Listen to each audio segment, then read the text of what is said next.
Good morning, everybody. Good morning. Everybody hear me okay? All right, this morning,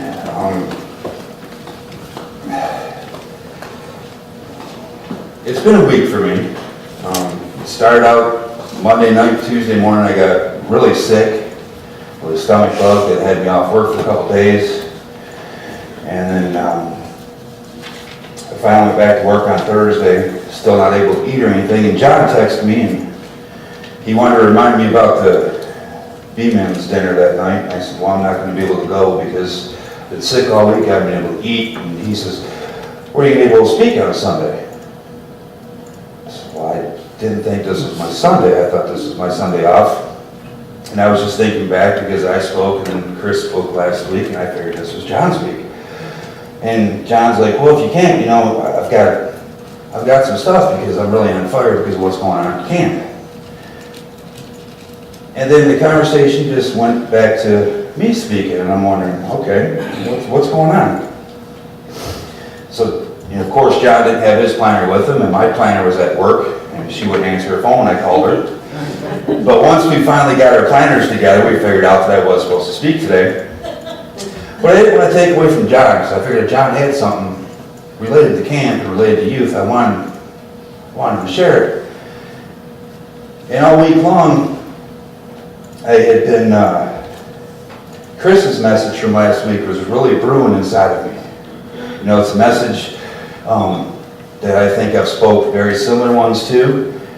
It's one that everybody wants to hear, and I think it spoke to me so much last week because I was able to sit down and hear it. Instead of, I was actually fed last week. And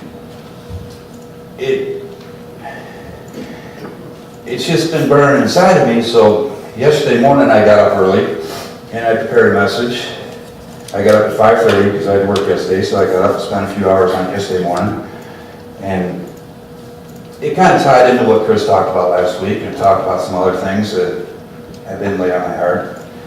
And then yesterday afternoon, God laid something on me. And I think Chris even mentioned this last week. I had my message all prepared even last night. Alicia and I were sitting there and she said, you got your message done? I said, oh yeah, it's all done, I'm ready to go. Well, I was up at 2 o'clock this morning still, because God was still speaking to me. And part of me was wanting to fight off this message.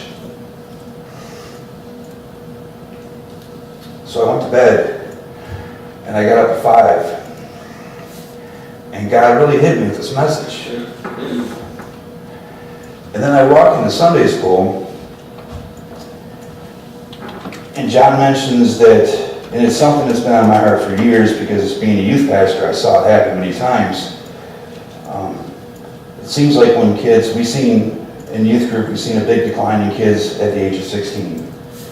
Because they had their own wheels then, they could go where they wanted to, they'd have to go where their parents went. And then as John mentioned this morning in the group, you see a big decline in your youth in church around age 20 or college age. And God really spoke to me because I was thinking about a Father's Day message and everything else. So this morning I want to kind of speak to the parents here because we hear of wars all the time. And the war that I'm going to talk to you about this morning isn't being fought over in Iraq or Afghanistan. It's a war we're fighting within our own homes.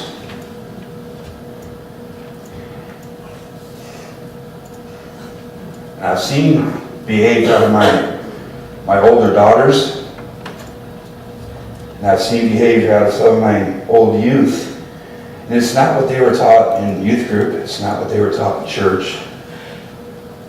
And I know it's definitely not the way their parents raised them, but it's the world. So we're fighting a war inside of our own homes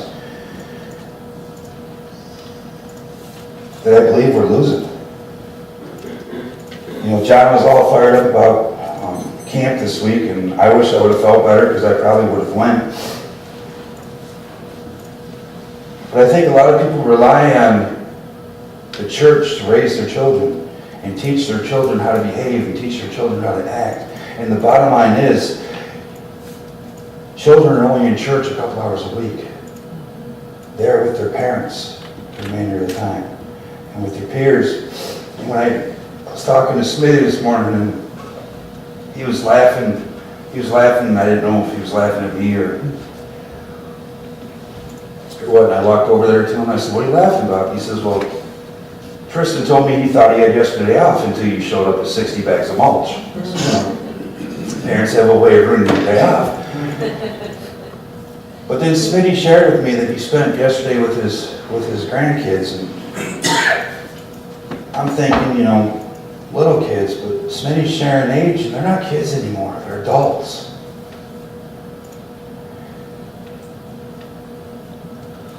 And I know that the message that I'm going to speak this morning is one that we need to hear, because I spoke of a war, and I said that we're losing that war, and what's at stake is our children. It's their eternity. I stood out there in tears when Jessica sang that song, because there was a part in that song, "Making my everything, I adore you." I think that's how it was worded. Children today, I don't believe they're putting God first in their life. And it worries me.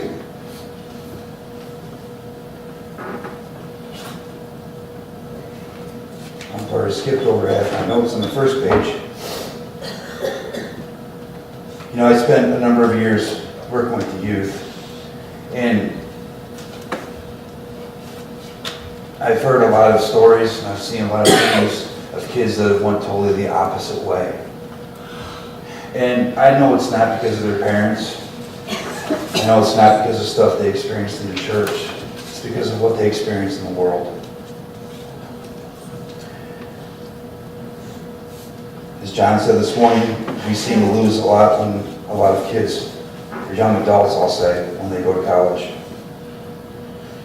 And I think it starts even before college. Lauren and Alan, I want to apologize to you because I didn't give you guys any scripture this morning, because God's really been laying some different stuff on me. The first scripture I want to look at, I'll be in the New King James Version today, is Romans 1, verses 28 through 32. And even back in, while they're pulling up the scripture, even back in Bible study, or in Sunday school this morning, our scripture this morning from Sunday school can relate to my message this morning. And I'll be using some of the scripture from this morning also, from Sunday school.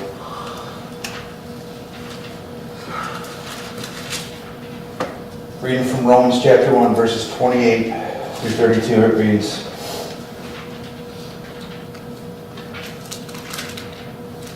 "And even as they did not like to retain God in their knowledge, God gave them over to the debased mind to do those things which are not fitting, being filled with all unrighteousness, sexual immorality, wickedness, covetousness, maliciousness, full of envy, murder, strife, deceit, evil-mindedness.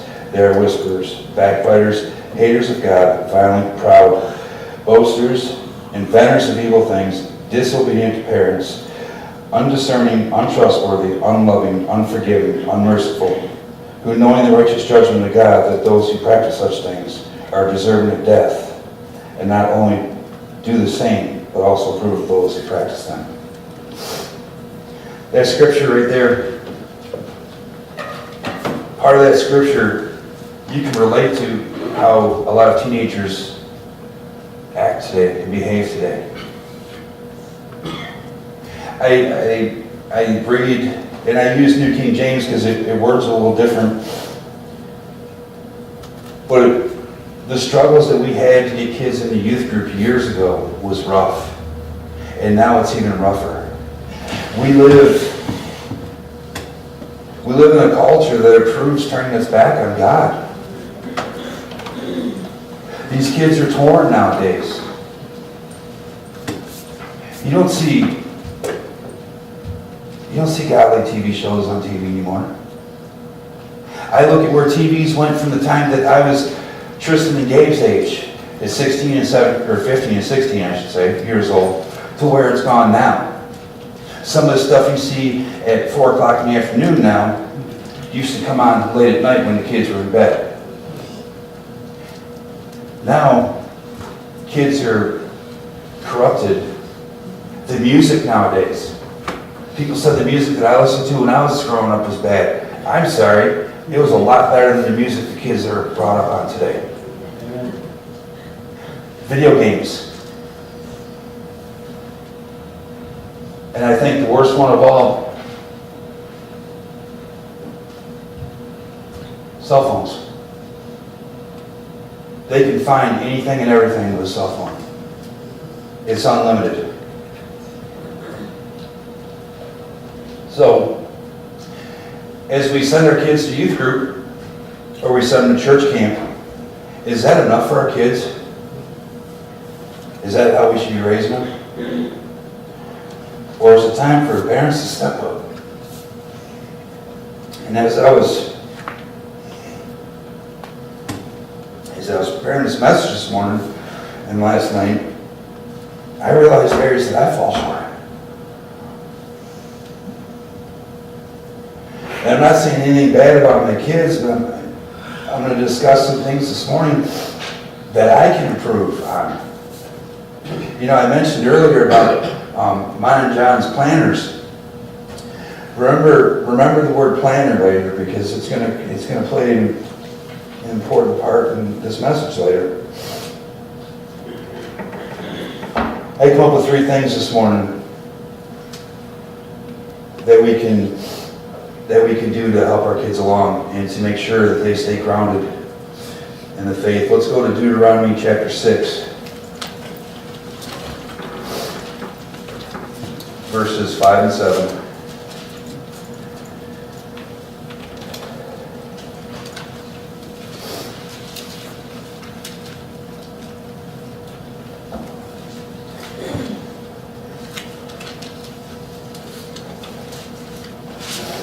And it reads, "You shall love the Lord your God with all your heart, with all your soul, with all your strength. And these words which I command you today shall be in your heart, and you shall teach them diligently to your children, and shall talk to them when you sit in your house, when you walk by the way, when you lie down, and when you rise up." You know, Alicia used to tell the kids that we may be the only Bible that somebody ever reads, and that people look at our actions. But people listen to what we say. Kids listen to what we say. We need to talk to our children. We need to be involved in their lives. You know, the biggest thing that I found in youth ministry, we had a lot of kids in our youth group that were unchurched. Their parents didn't go to church. And a lot of the kids kind of adopted us as parents. And it wasn't because their parents were bad. It was because their parents were working so much to support the family. You know, back when I was growing up, the man of the house usually worked to support a family. Nowadays, it takes a double income a lot to support a family. My mom worked while I was in school. I think it was just to keep an eye on me. We used to have what we called hall monitors, and she was a hall monitor. That woman knew I was going to get in trouble before I even got in trouble. But as soon as I graduated high school, she retired from that.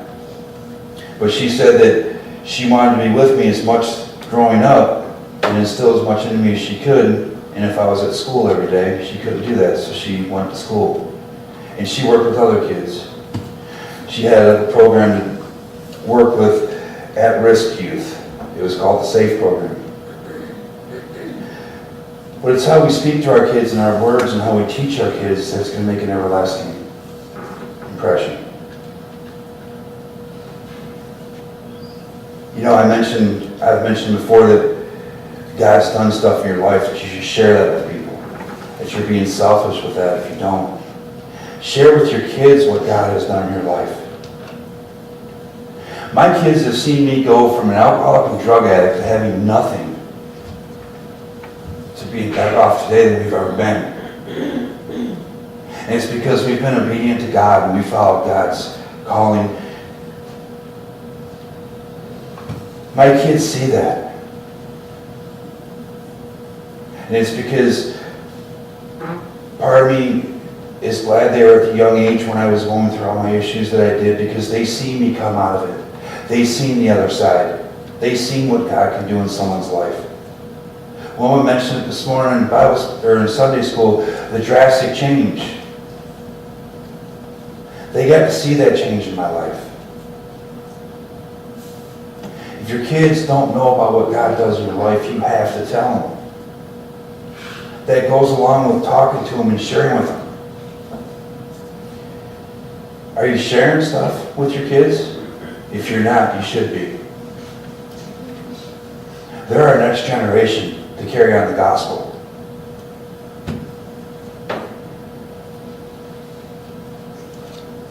Like I mentioned earlier, don't let the schools or TV or cell phones or video games be the only thing to teach your kids.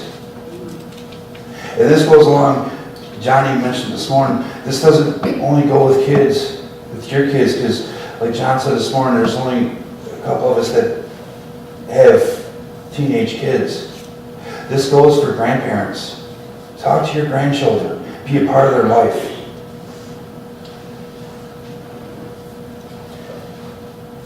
The next thing I want to look at, number 2 that I come up with, is we can instruct our kids in our ways if we spend time with them.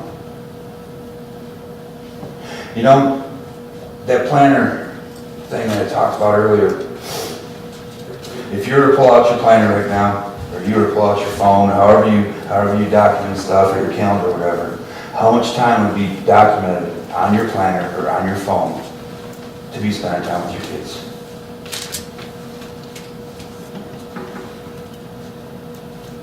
I can honestly say that the only thing that would be in my phone would be any upcoming trips that we have across the nation to see one of our daughters. I don't have, well, other than hunt season with boys, but you know, I don't have in my planner that I'm going to take my sons to Dairy Queen tonight. I don't have in my planner that I'm going to sit down and talk with my boys tonight. I don't have in my planner that I'm going to call my daughter tonight. We try to fit that into our busy schedule, and that's not the way it should be. You know, you can always give your kids money. You can go out and make more. You can always buy them whatever gift they want. But I've found over the years that the things that kids want the most are time with their parents. The stories that I used to hear from some of our youth devastated me. And like you say, it's not because their parents were bad. It's because they got caught up in the world. If you want to win the war, you have to invest time. We have to take time to be with our kids, with our grandchildren.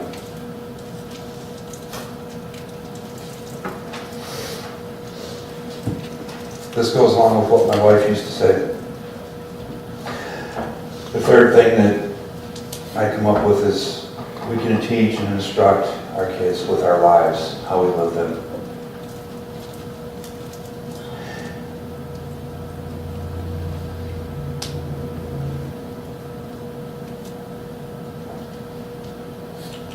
The way we live our lives will be a direct reflection on how our children will grow up. You know, I've shared this before. Back in my addiction,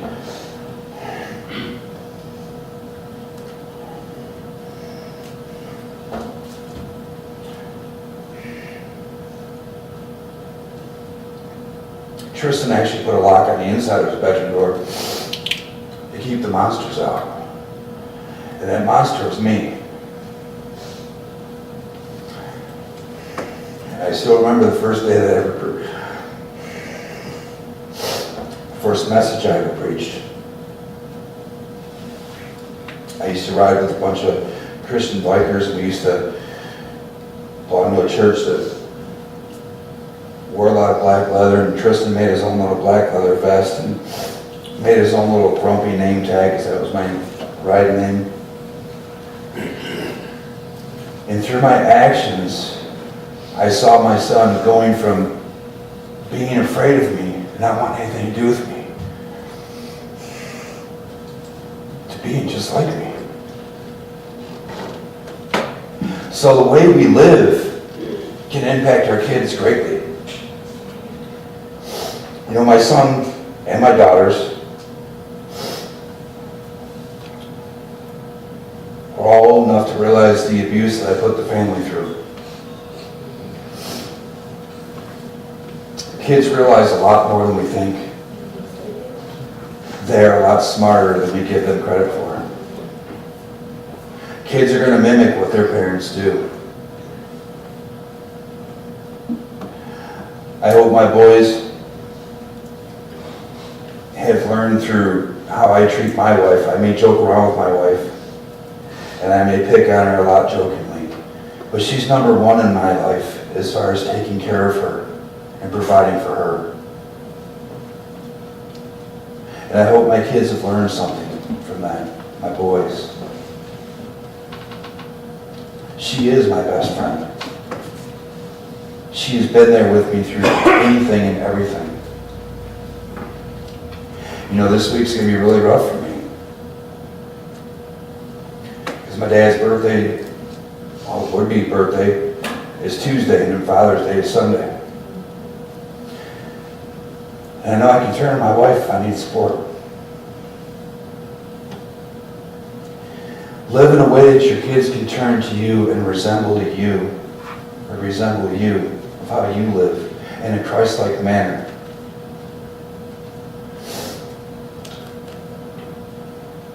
What kind of example are you setting for your kids?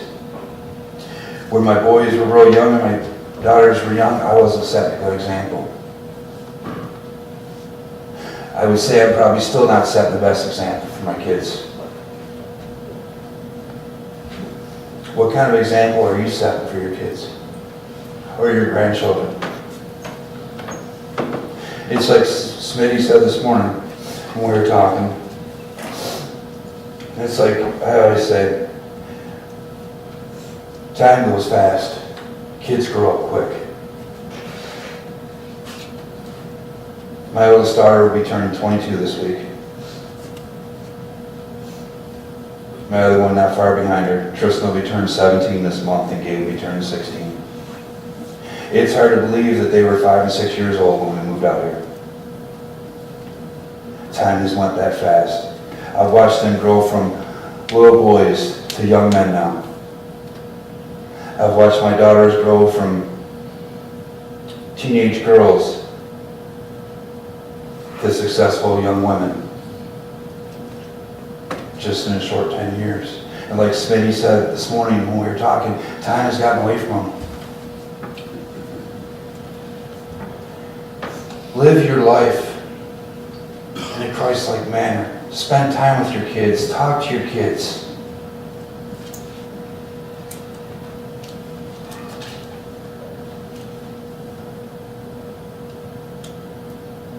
They're our next generation. And it's like I said earlier, their lives are at stake.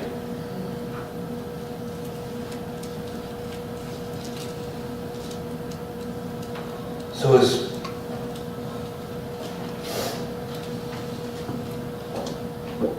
we leave here this morning,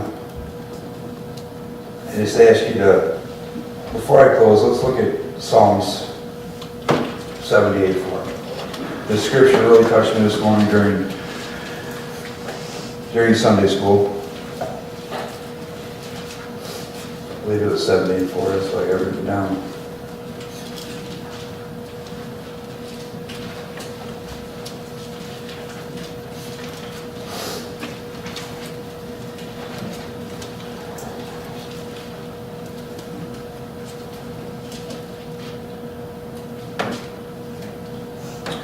It says, we will not hide them from their children. Let me go back a couple verses. It says, I will open my mouth in a parable. I will utter dark sayings of old, which we have heard and known. And our fathers have told us. We will not hide them from our children, telling to the generation to come the praises of the Lord and His strength and His wonderful works that He has done. You know, I've said it before, that a lot of people think that our mission field, well, actually we do have a big mission field outside of these doors when we walk out of here. But your first mission field is your family, the people within your home. You know, there was a lot of moving times in youth ministry, but one of the most moving times was when you took an unchurched youth and you brought them into church. You brought them into youth group and you shared the gospel with them, and they went home and they got their parents saved. That is awesome. And I'm not saying that I was any better then, but it's because we took the time to share the gospel with kids. And that's what we need to do as parents and as grandparents, is share the gospel with our kids. Talk to them, spend time with them, and be a role model. Be a reflection of what they should be living like.